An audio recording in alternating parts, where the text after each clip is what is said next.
series, and the person, the main character, is a 2,000-year-old insane vampiress, but she's the protagonist. And people tend to root for her, but is she evil or is she not evil? So I always like being on panels like this, and I'm actually moderating it since I'm the one doing the talking. We're going to have everyone else introduce themselves, and then we'll get into the topic. So. Hi, I'm Melissa.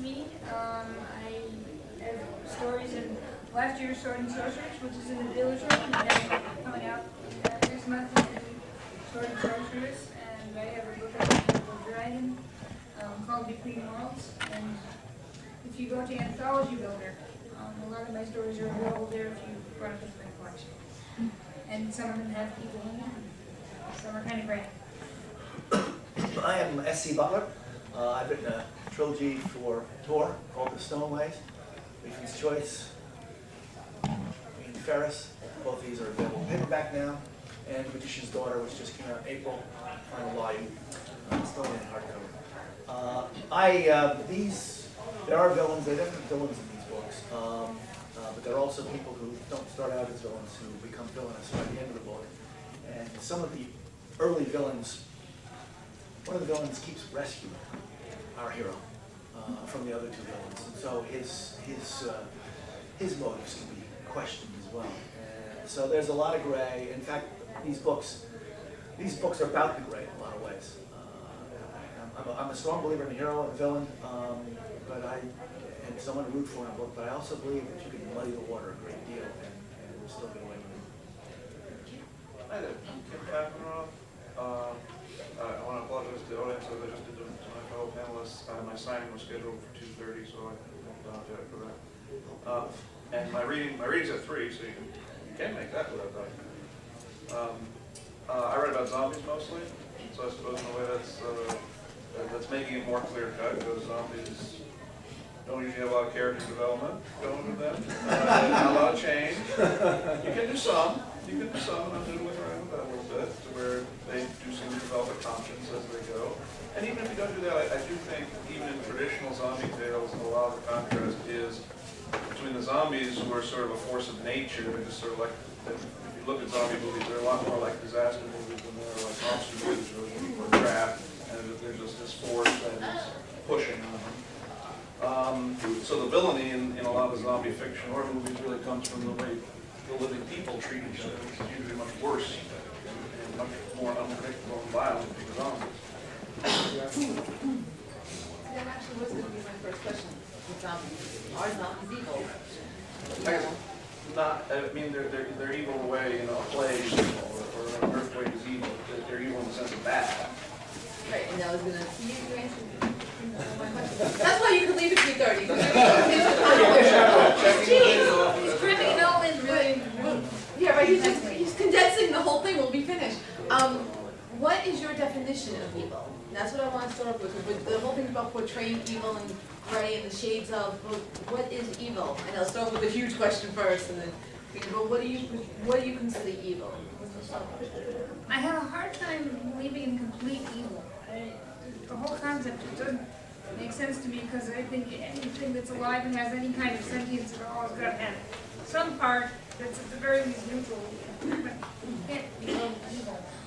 But I think evil is usually when people only consider their wants and whatever, and totally at the exclusion that anything else has any kind of feelings, or complete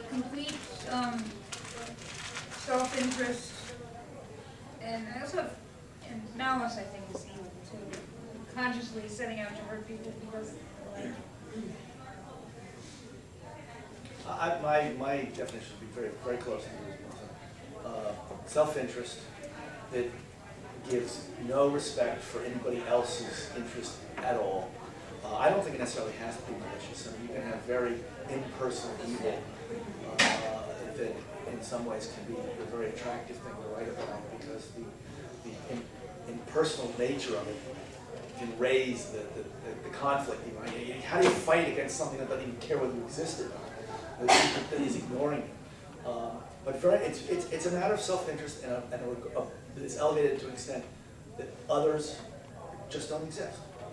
If I'm going to enslave you, or I'm going to kill you, or whatever, I'm going to use you for my own reasons. And the worst evil is evil who thinks it's good. Yeah, oh yeah, yeah. But I do believe in complete evil. I think we've got plenty of examples of complete evil in history. I think most sociopaths are almost clinically defined by what we are describing. And there is no redeeming. They're going to do what they want to. They don't really have the power to do much than kill individuals, which is a bad thing. But there are sociopaths who have gained control of empires, and that is complete evil. I'm an atheist, but I believe that complete evil exists. That's an interesting contrast, because one thing I was going to point out is that Melissa's definition is quite Augustinian, really. Augustine champions the idea that it's physically, it's ontologically impossible to have pure evil for what exactly you said. The very fact of existence is a good. Now, it might be a very minor good. Glimmer of self-awareness. Exactly, glimmer of self-awareness or what, I mean, and he even points out to natural evils. He doesn't mention zombies, but he would say mosquitoes, mud, disease. These are bad in the sense of less good, but they're not bad in some ultimate sense. They're just less good than other things that we would prefer, and but they all fit together is the other thing. I suppose maybe that's another, since you've covered a lot of the moral aspects of evil, I think another thing about evil is that it doesn't fit. It's somehow disharmonious.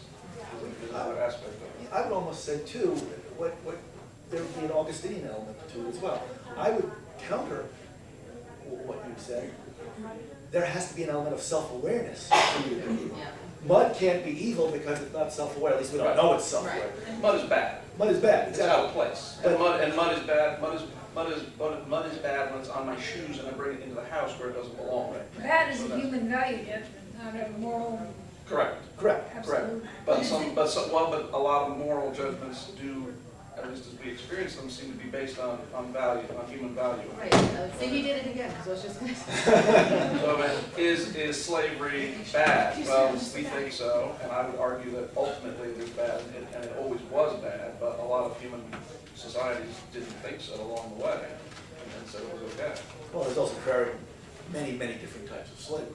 Sure. Oh yeah, and they're better and worse. Yeah. So then would it also evil have to be just across one species? Well, no, Not if because, they're self-aware. Well, you can do deliberately hurtful things to others, and then you're being evil. but, do the lions turn around and say that we're evil?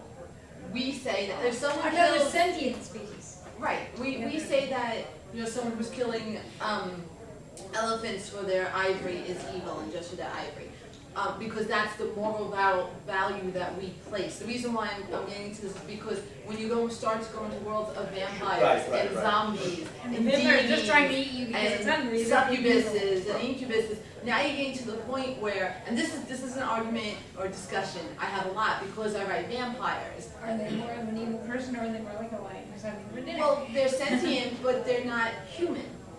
So now, on what level do you put them as evil? Same thing, that's why I was pointing word zombies before. Again, what level do you put zombies are created and they eat? Yeah, We are zombie food. we are zombie food. Does it matter from your perspective?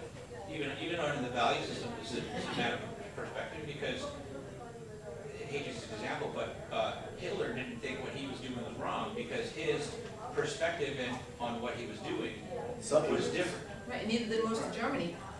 Most of Germany that wasn't Jewish, Well, but and most of the you Nazis. get this, but you get this even with non-sentience. I mean, you've got the argument today about, a lot of vegetarians and vegans are that way because it's a moral stand. And as soon as you bring in a moral stand, you're starting to talk about good versus evil to a certain extent. Is it, it's not even on one side, it's argument how we treat the animals that we eat. Another stand is that we eat them at all. Right. I mean, those are two separate questions. And I think if, as you address that question, you also address the question of what vampires do to us is immoral.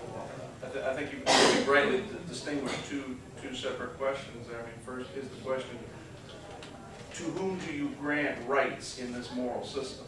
Right, and every moral system gives, I shouldn't say grant, recognizes, that's better.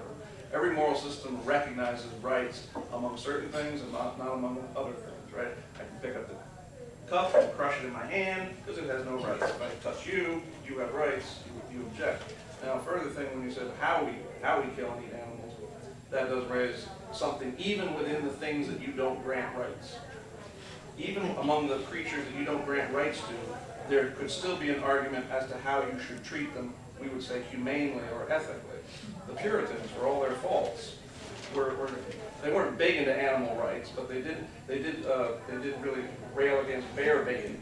Not because they cared about bears or dogs, but because they said to watch it is a demeaning, demoralizing, dehumanizing thing to the spectator.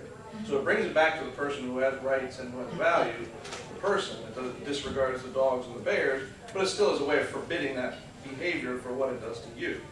I can posit a vampire, say you had a really advanced vampire society. And they raise us, Yeah. and they allow us complete and total free will. And then when we die, naturally, of whatever natural causes or accident or whatever, then they come down and feed. Would that be evil? That's very practical, actually. Very. It's practical in a gross and gruesome sort of way. Or we could just give blood. Or we could just give blood, yeah. Just And in give blood, return, pay taxes. yeah, and then exactly. Paying taxes. That's a story there. The blood tax. Yeah. Blood tax. How much can we give? And if you object, what's a just penalty for evading the blood tax? I guess we're gonna have to take it. Oh, I was just wondering, can you, because I know we're talking about moral judgments, good versus bad. Is there a way to make it an objective decision as to what's evil based on the natural order?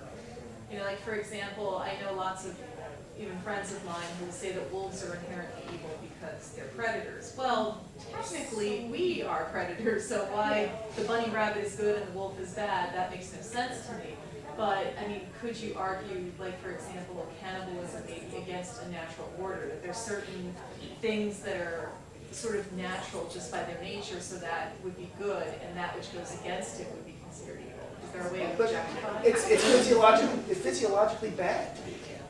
I mean, It's if not you, good for your brain. it's not good for your brain. It's not good for your. It's one of the easiest ways to pass disease. I mean, there are reasons that I think humans have taboos against cannibalism. But is that in this society, or is there a village in Africa, let's say, where the tribe they grew up within their own secular society as cannibals? They have certain rituals where once a month they feed. There actually are. There are, yeah. That was my, Yeah. because we're basing our own morals of cannibalism on cultures that don't see it that way. Every month, let's kill a virgin and eat her, you know. Actually, like, you know, when piecing where your ancestors is a memorial sort of thing. Yeah. Yeah, that's. Well, there are two what I- kinds, or warfare, It's, or warfare where you eat the heart or the hand or something. Right. To get the Yeah. power. So that way you get it in there. But it does all Sometimes the it's cannibalism, quite different. it's all ritualistic stuff. It's not like every day my normal meal is Right, eating right, blood. it's not like So if you're your vampire goes out hunting and your ritually neighbors for food. touch your blood. Is that evil? But then what if you're in a crashed plane in the Arctic? And Yeah, cannibalism is the only way to Only survive option. until someone can rescue you. Are you then suddenly evil for a short duration of time because you survived? Well, it depends if you kill them first. Right. Yeah, if you kill them and eat them. If you kill them and eat them, you're evil. Right, and there were even cases, a terrible one on the Discovery Channel, I was watching when my son was still quite young, and I thought it was gonna be a lot, the little Discovery Channel thing is like, no, I mean, they were in a lifeboat, and they drew straws, and they had to agree ahead of time and say, okay, whoever draws the short, you're sure about this now, right? Whoever draws the short straw, we're gonna kill and eat. And they did, you know, and it was like, wow, that's bad. I mean, but now aren't you raising, another category of lesser of two evils? Right? Is it more evil for all of us to die, or for one of us to get killed and eaten so the others Is that a survive? noble sacrifice? Yeah. Right. No, and he agrees, that person agrees And to it's it. right. You know, As it's not opposed that to they all being just turn around and go, imposed, guess what, we're killing you today. Right, we don't like you. We voted you off. Yeah, that's right. Your torch is extinguished. Now there's a really good Rather reality. That's the Cannibal Island. You are! Cannibal Island? Well, yeah, I think a lot of it too is why people do it and how they react to it. Because I read a thing on the Donner Party, and where they had to, and apparently there was one guy who actually liked the taste of human flesh, and regretted that he wasn't going to ever eat it again. And the rest of the party, everybody felt sorry for, and oh man, you poor people. and that guy was like, oh, you are a sicko, you know, ew, you liked it. So I think a lot of it depends on the way, why people do it in the way they react to it. Well, if you continue doing it though, because this is the urge as opposed to, you know, but one of the things, when you said the rabbit and the wolf, Yeah. one of the things is the mess factor. I always notice that the messier the kill is, the more evil it is. A bunny rabbit eats leaves and carrots. A wolf drops this thing down, rips it to shreds, eats its innards. It's Before like, it's even But if you dead. could give a wolf a fork and a knife and a napkin, I bet you'd eat a lot easier. it's much easier when you're past his mouth. But it's a visual of, you know, what if we teared into an animal And like then- that? Well, that's why And mother how the tells you victim don't play with your reacts. food. There you go. It's evil. And how the victim reacts, the carrot's not gonna scream, the bunny is. Right. That was the main thing I thought when I took my children fishing, is like, Fish don't scream. fish don't scream, and neither do worms, right? I mean, the thing you do to a worm to get it on the Oh, boat. yeah. Right, the wriggling is bad enough, but if it could scream on top of that, you would never go fishing, right? I don't think.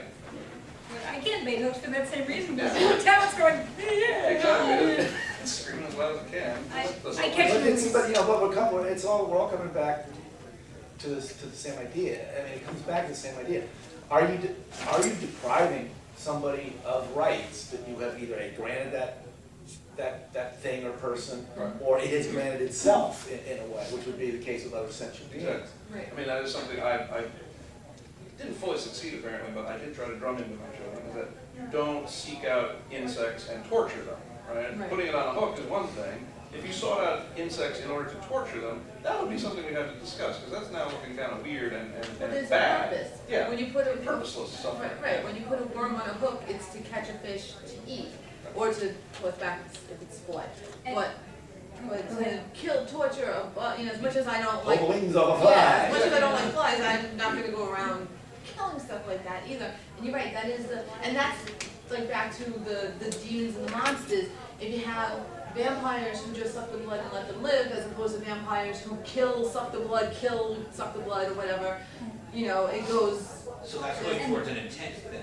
Yeah, well, If the how- intent is to do harm, then you're evil, but if the intent is for my own survival, it's not. well, and does it make a difference? And does it make a difference whether the person doing it is a kid or, okay, confession time here, I did torture bugs. Watch out, she's evil. Only certain bugs, only the rose chafers that are eating my mom's rose bushes. And she said they were being evil. They were evil.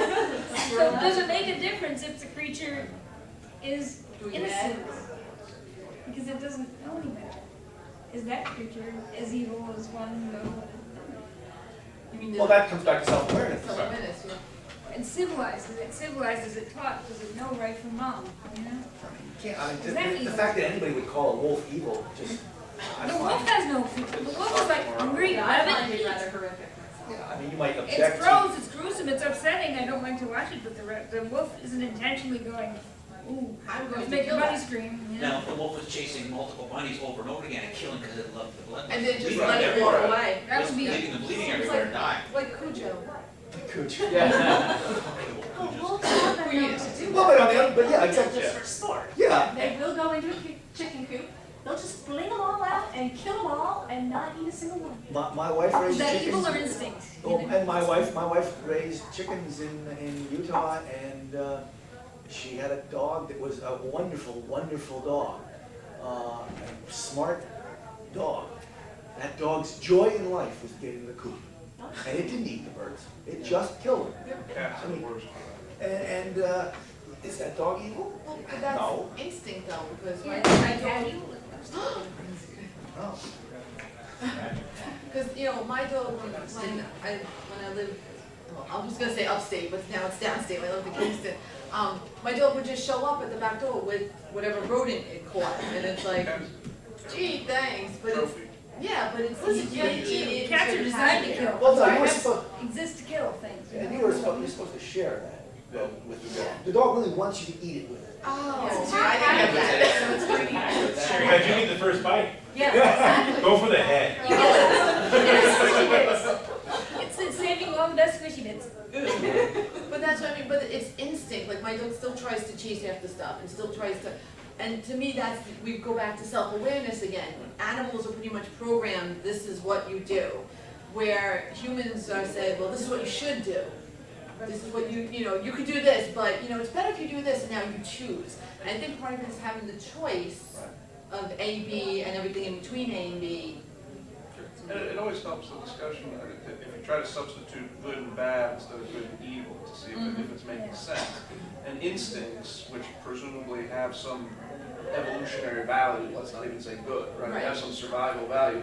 Instincts can go haywire and be destructive to the creature itself, especially in domesticated animals, right? Where they're not, their instincts can't really be acted out upon the way they're hardwired, but they keep doing it and end up hurting themselves or other creatures around them in a way that's not helpful. Or they get trained to do bad things by people. Totally unnatural to them. Tumbler pigeons. Yeah. Or they can't understand why people think some of them. We had an infestation of garter snakes in our cellar last spring, and our cat would go and kill them and put them in her water dish and prance up. Oh, that's what I did. That's what I did. And she wouldn't understand. If you said bad kitty, she would have no clue. What? I brought you the wiggly toy. You know, it's all that. Look, you want to put it again? And look, it squeaks when it comes down. It's a wiggly neck toy, and she just would not have understand if you'd gone, oh, bad kitty. She's waiting to be praised and petted. So Cats don't care if you say bad kitty. Yeah. ours does. Oh, she Cats are evil. Cats are evil, yes, there we go. Oh, Cats are evil as she well. will. She'll put her head down and she'll run. She'll run down in the cellar and hide. Kill another garter Well, we didn't scold her for it. We just went you and took it out of the house. That's sentient and evil, and no one can convince me otherwise. You got to be our fluffy. The other question I had is, fluffy evil still evil? Fluffy evil's totally different. The situation what we were talking about before, about being on a plane and what if, and you had this, we were talking before the panel started, someone kills your family. Now you're gonna kill them. No ifs, ands, or buts. That's it. You kill mine, I kill you. Is that evil? Well, I mean, we can debate that forever. Well, that's good because we got 25 minutes. I mean, that's, I mean, it's certainly wrong by some moral codes, and it's certainly right by some moral codes. You know, it's depending what code you've been raised in. I myself would see something like behavior like that as wrong, not necessarily evil, but wrong because society works better if we don't do that ourselves, in my opinion. Right. But I don't think I would call that behavior evil. I don't always find evil a terribly useful word. Well, I do. I think there's no question that Nazism is evil. I mean, there's just no question about that. And I think it's good to have that concept. I think what starts to sully the water is when people start to describe evil, you know, what they don't like is evil. You know, if you drink with your right hand instead of your left hand, you know, some religions are that specific. well, yeah. And if you don't do that, then you are evil. You will go to hell. I mean, and hell is for evil people. That's when I think the concept of evil is bad and wrong. And then you deserve to have something bad happen to you. Right. That, you know, that's just. Whereas, you know, even evil people don't deserve to have something bad happen to them. Evil people just need to be stopped. And evil needs to be stopped. And I think, you know, the sorts of books I like best, you know, there's no sort of moral primacy about, you know, what's going on between the heroes and the villains. The villain is doing something that can fairly easily be described as evil, because these are fantasies. They're not supposed to be as morally ambiguous. Well, not some are, but you know, you like to have a clear definition of it as a reader, because you don't have such clear definitions all the time in the real world. And so the people are trying to stop the evil person. They're not trying to punish him because he's evil. If he was evil and didn't do anything, they wouldn't care. But evil is also defined by its acts, like anything That's else. a really lazy evil person. Yeah. I'm evil, but yeah, I'm just gonna sit back here. I don't feel like destroying anyone today. It's just not. I have all this power, but you know, I don't care. I can treat you like that. Take me to grass. Actually, I was just thinking when you were using the Nazis as an example, and you were saying that you actually do believe in pure evil as a concept, perhaps that is a good example because of, you know, stopping them is the primary thing. But if the world had then gone to the extent of hunting down, say, anyone of German descent, you know, Yeah. that concept would have perpetuated That's itself. Nazism. You back that, yeah. Exactly. So even though you would have been killing the perpetrators, you would have been keeping alive the very spirit of the evil you were trying to stop, which is why I think revenge is a dangerous. There's a wonderful, No, I was going, I mean, there is a sense also in which, well, yeah, I'll invoke current events. There is a sense in which, to what extent do you have to get your hands dirty fighting evil? To what extent do you have to get evil in order to you said first, get rid of evil, but then you also use the word punish. That's going to be a further concept, right? And that goes back to your revenge thing. Clearly, if someone was trying to kill your family and you killed them before they could, or while they were in the process, that's perfectly justifiable under almost any moral system except, I guess, complete, not even pacifism, but like passivity. Quaker probably couldn't do it. Quaker couldn't do it. Is he prayed for? But once he's killed your family, what is your killing of him going to accomplish? You can't bring back your family. It's not bringing about any good, except unless you think punishing evil people is good. Right. So, and then again, you'd have to say, well, what makes people evil then? Well, that person's evil because they kill women and children and torture them. And okay, what are we going to do to them once we capture them? Well, we're going to torture them. It's like, Kill them and torture them. yeah, it is. So, And their women and children. and his family, right? Why don't we just take it all away? Right, we'll hunt down the terrorist family and torture and kill them too. Well, I mean, there's an old story that I don't know whether it's quite true or not, because it's the kind of thing that can only be apocryphal, but when they were having a really violent times in Lebanon in the 80s, and various sects were kidnapping, all kinds of governments, people, Americans, French, British, whatever. They never kidnapped anybody from the Russians, and the Russians weren't supporting them. And the rumor I always heard was that it had actually happened once. And the Russians, they called up the Russians and said, okay, we have these people, give us what we want. We'll free our three prisoners and we'll free our three prisoners we've caught of you. Russians did not bother negotiating with them. The Russians found out who had done it, went and found their families and killed them. And said, okay, our people are already dead, and we've done this, you can do whatever you want to do. Just don't do it again and we're going to do it even worse. Is that evil? I mean, is that going over the top? That's negotiating. Yeah, I mean, it becomes a very profoundly difficult discussion as to what, when you're protecting yourself. Yeah, I mean, it raises the issue of, it's not even again, well, yeah, it is still the issue of lesser of two evils. Is committing some evil in order to prevent future evils. If those future evils are, fairly predictable and you can see the outcome, but that's going to be the flaw in the argument, I guess. You can't ever see the outcome Right. of your actions. Kim, I'm not trying to get rid of you. I know. Thank you for reminding me. So with that idea, keep on going with the lesser of two evils. I don't know how we can continue without. Kim's got to go.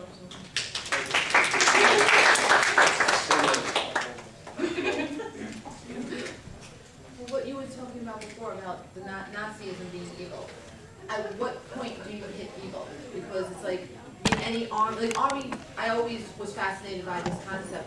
People see Americans as evil, okay, but are our soldiers evil? And from the same perspective of the Nazis, are the Nazi soldiers evil? Are the Nazi guards that were in the concentration camps evil? At what point on that scale are you considered evil as opposed to just following orders? And is just following orders evil in itself because you know better?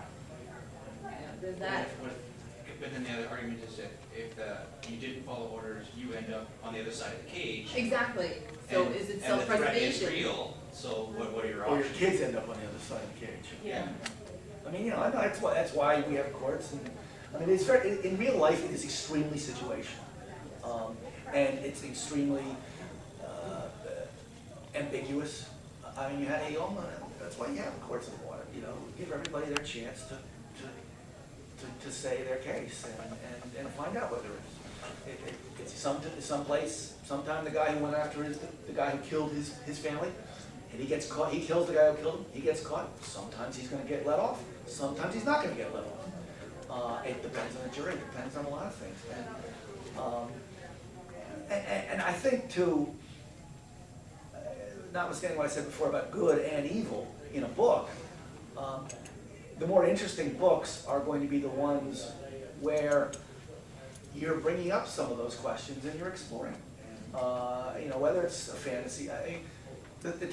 The cliched fantasy where, you know, Conan is a good guy, and which he really isn't in those stories. But you get a Conan who's a good guy. He goes out and he kills all the bad guys and he wins. And some people like that. I personally don't find that a really very interesting story. Well, that's the same as an elf, a wizard, and a hobbit walk into a bar. Right. And, you know, they're the good guys, there's the bad guy, we gotta go from point A to point B and kill the bad guy, and there's no, in between. It's kind of, I mean, even Disney these days makes their villains a little more three-dimensional, and they have backgrounds and a little bit more, ABC, but you're right, and I used to read fantasy a lot, and after a while, it became that same formulaic thing of here's the big bad evil, and we will kill, and if the evil to me is not three-dimensional, if there's not shades of gray to it, to me personally, it's not as much fun a character, and you've talked too much now, so,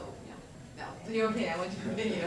Well, I was gonna say, and if the hero ends up with a bigger body count at the end of the book, who's the evil one? Exactly. Well, but again, it depends, and sometimes, it would be a good thing to kill a lot of bad guys that are trying to take over your civilization. I mean, if it takes killing them all to stop them, you gotta do it, unless you're of the belief that, no, my civilization is not worth it if I have to fight to defend it. And that's another question entirely. Right, because you have two civilizations fighting each other, then who's right? Yeah. It goes into that. The victor. The victor. If something gets right in the history books. We have to tell you after the war is over, then we'll answer that question. Oh, by the way, we were right. Exactly what I was going to say. History is written by the winners. So we can look back in history and we can say, wow, the Romans wiped out the Etruscans. That's crap. No, the Romans are cool. But back then, the Romans wrote the history. The Romans are cool. They have this huge empire. They did so many good things. They built the roads. It's awesome. And they wiped out all the other civilizations. They wiped out everyone along the way. Yeah. So, yeah. Well, it's like, and you got the same thing with the Crusades. I mean, I grew up reading about how the Crusades, the Crusades was a great thing. Christians are going off and bringing the faith back to the Holy Land. And even when I was 11 or 12, I'm kind of going, but they weren't bothering. Yeah.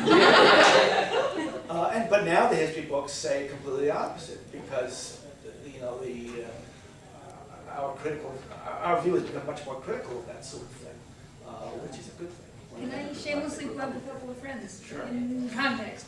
A couple of my favorite series are Jim Hines' Goblin Quest books and Morgan Howe, at least Will Hubbles was here, Queen of the Orcs books, because it takes the orcs and the goblins that are typically slaughtered by thousands in fantasy books and they're the generic bad guys, and tells their side of the story. And I think that's kind of really neat, because it really doesn't make sense to just have a species that is inherently evil. I never quite bought into that. But I find it a little. I mean, I like Jim Hines' books, especially very funny.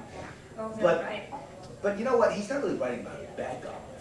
He's writing about goblins as a separate thing. But he's making that point of we think goblin and we think bad guy. His goblins are not what they are classically described as when they're evil. I mean, that's what makes it different. Then still evil. But it's different. It's more So that. what you're saying is if he wrote the classically evil goblins from their point of view, Yes. and they didn't quite seem so evil, it would be different? Yes. But because he's altered their civilization To make them more. Are they only not evil because they're not strong enough to do any real damage? No. If they could actually hurt you, would they be evil? No. He's changed the psychology of the bad guy. Look at Shrek. Yeah. Yes. Well, it's kind of like what Star Trek did with Klingons.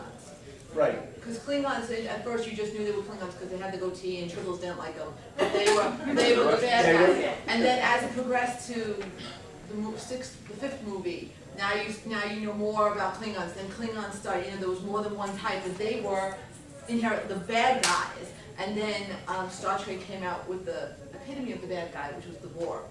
To me, Right. and here's that. And then you start making some of the work because you start getting some of the guy. And here's the gray again. Yeah. The Borg are evil. The Borg are yes, evil. and But the Borg, their civilization is to assimilate. That's what they're meant to do. they think they're Well, perfecting zombies. the universe. Well, in addition to that, Star Trek Voyager even complicates it and turns even the Borg into a sort of realist political narrative by turning, like, Janeway intervenes in this battle that's going on, and it disrupts the entire dynamics of that quadrant. And Klingons were never seen as evil, they were bad. They were the enemy, but they were never evil. Even in the classic series, Day of the God. You know. Rather than Jim's books, I would think there a book John Gardner wrote called Grendel. It's a very short book written in the 70s. He writes the Beowulf story, or at least the Grendel parts of the Beowulf story from Grendel's perspective. And he doesn't change with Grendel. Grendel's nature is not changed, but Grendel is a very sympathetic figure. But it's more because Grendel comes off like a wolf. I mean, Grendel doesn't really have free choice. Grendel is Grendel, and Grendel eats people, and he's got a problem with where his mother is and things like this.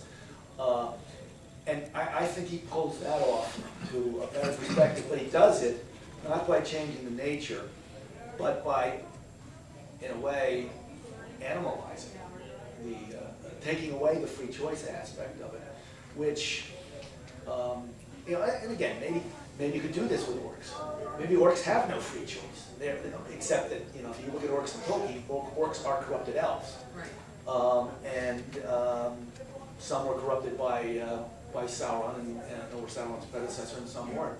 And so there's that they have been dehumanized by the very process of being corrupted by the evil magician, the Satan figure. They cease to be human, or having self-choice. They have self-choice. And I think that's the aspect. Heinz's books are wonderfully funny. I recommend anybody read who likes reading very funny, very interesting fantasy. And it's different. But I think in the process, they become humans. He makes them humans. Well, to pull my other example then, Morgenthau's orc books. The Which I have not read. the orcs from a stranger's point of view, from an outsider, from the opposing army, they're going to look just like Tolkien's orcs. They're going to be this massive horde of huge, rather ugly people that are coming to kill you. But from their point of view, they think their queen has commanded them to serve the humans. And they're actually very decent, honorable people Just who following feel, orders. well, not even just following orders. They feel it's their sacred duty, and they've been deceived. Which would be But they're still attacking. It's not like the elves and the humans in Middle Earth have gone off and attacked the orcs. The dwarf orc battles are another thing altogether.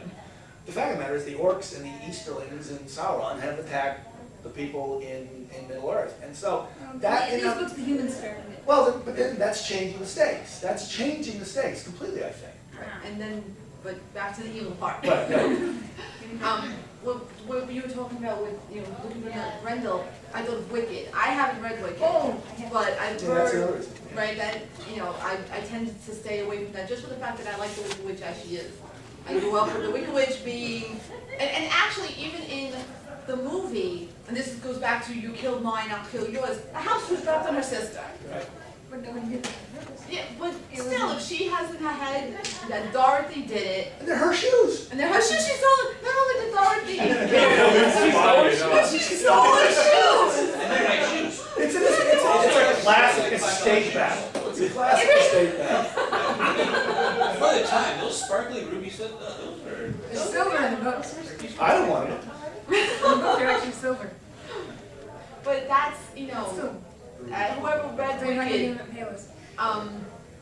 the background, like, did who read Wicked here, or saw the play, or? The book and the play are actually quite different. Are I they? haven't seen the play yet, but I've been told it's quite different. I'm going to be seeing it yet. The book has an awful lot of sex, but despite Now I'll go read Wicked. seriously kinky Who wants to sex. have sex with Margaret Hamilton? But no, she's not. She's ripping. But Instead of Courtney. Yeah. Dun, dun, dun. Evil. That was evil.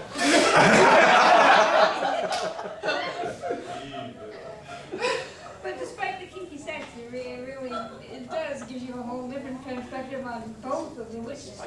So, It's but how did you good. feel about her by the end? Was she still, Oh, she's a very sympathetic character. see, and then kind of loses the evil? She does. Well, see, but now, is bitch different? Watch what you say. Is bitch different from evil?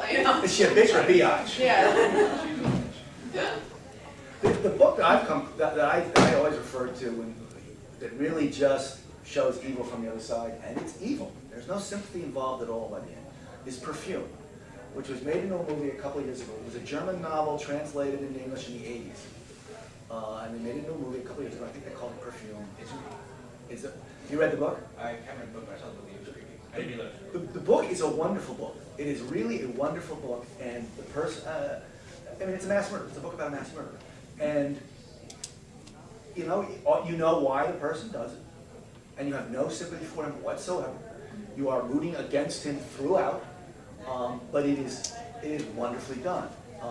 It is wonderfully done because I mean, that's the beauty of it. It shows you the evil person. This is why I say evil does exist. It shows you the evil person from inside the evil character's mind. It's still evil. Because, as we said at the beginning, this person does not care anything for the rights of anybody else but himself. The only thing that matters is his pleasure, his needs, and the fact that that those needs require the suffering of other people is irrelevant. And that's evil. That is pure evil. Now, would you say something like that, as the example that you gave, though, is it evil, or is it like the wolf, where this is what it is?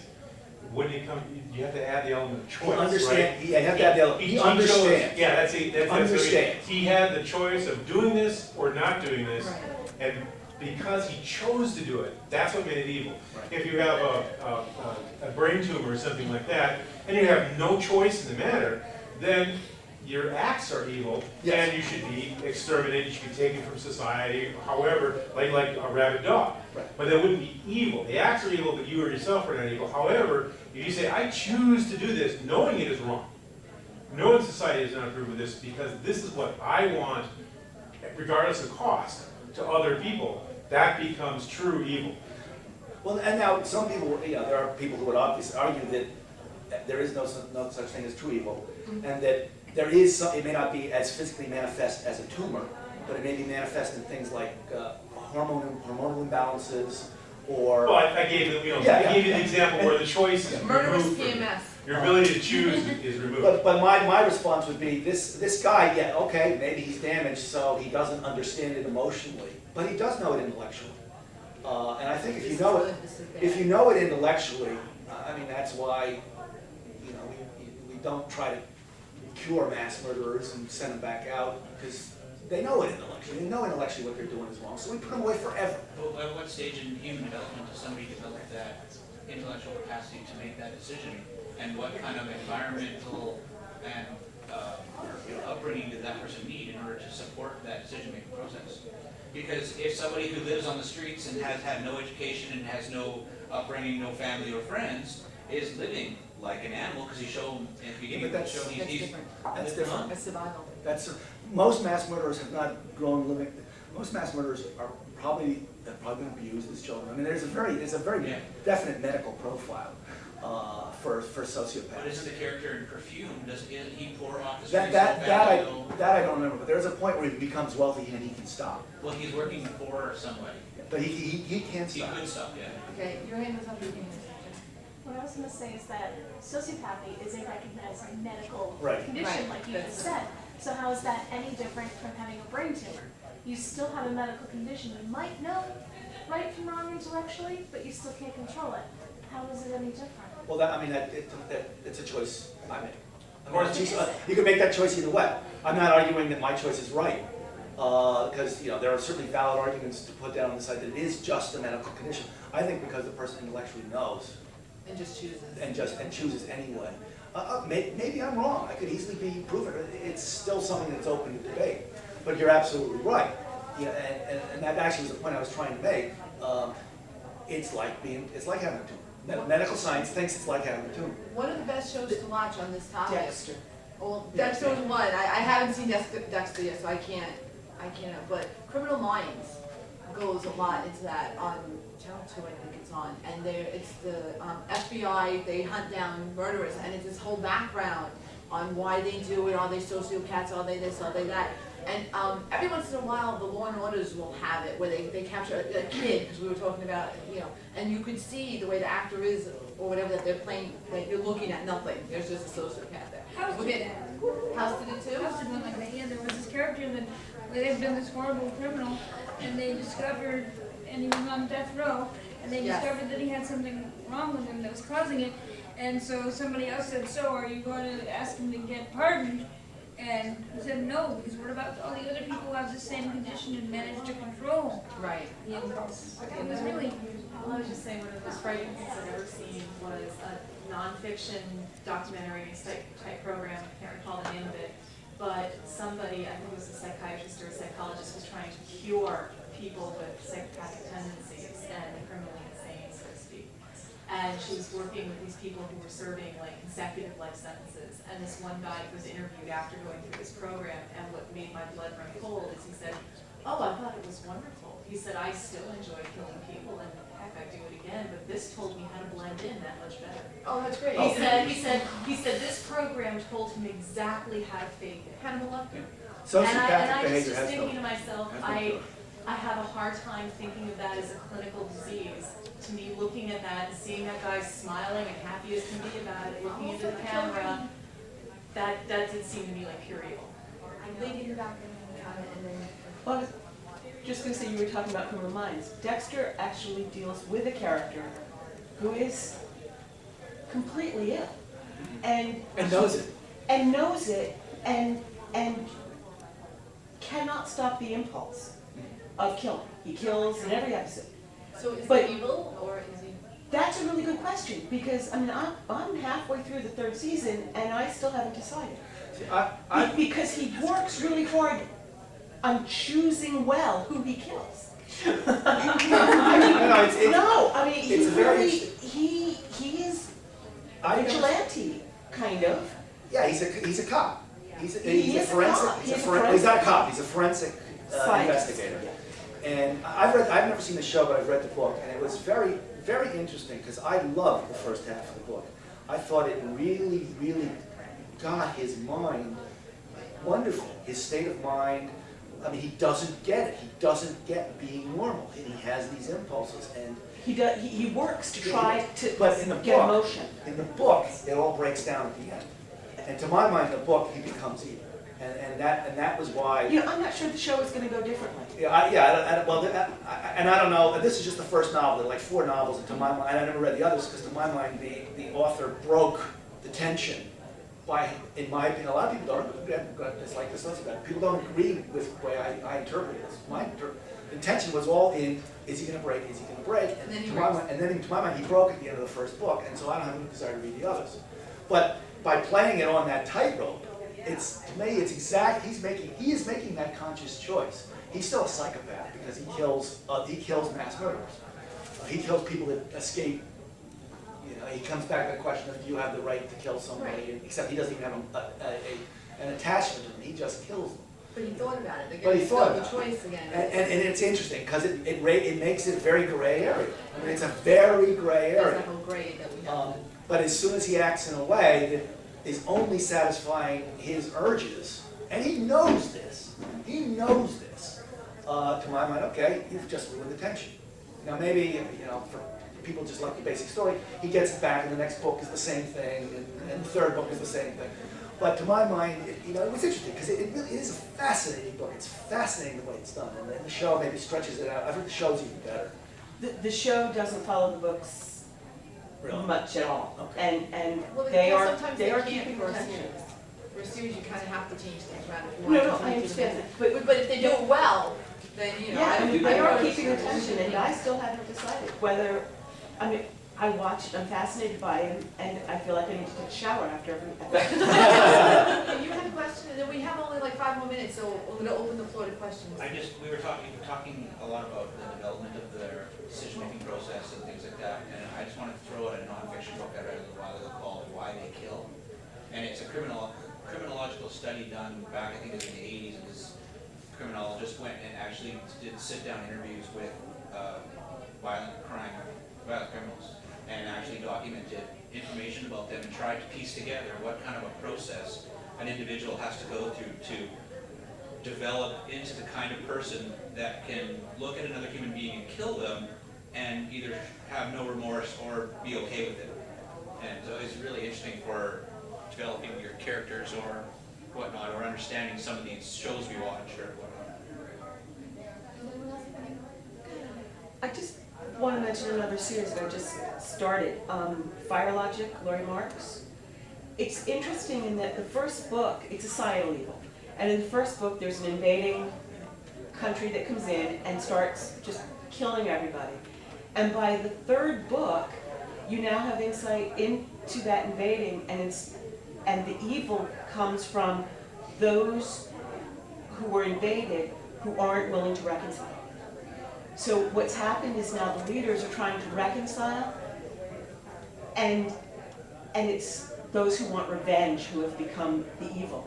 And I thought it was an interesting evolution of the use of villainry and evil in the course of a couple of books. It's interesting, those books, weren't they, like the first two books published by Tor or Dawes, some major publisher, and they didn't sell well enough, but then Small Beer Press really liked the idea. Am I thinking of the right ones? I don't know. And finished the series? I don't know. I just read all three last week, and somebody lent them to me. The fourth book is not done yet, but the first two are complete, and then the third one throws you back in. But they were really good. Does anyone else have anyone in the panel want to say last words? Wow. We covered everyone's ideas on everything about evil. Now you can go out into the world and choose whether evil or not to. And let us know how that goes. Thank you guys very much. Thanks a lot. Thank you. Evil is always fun. Anytime it's a It's better than traditional fashion. I just got one down.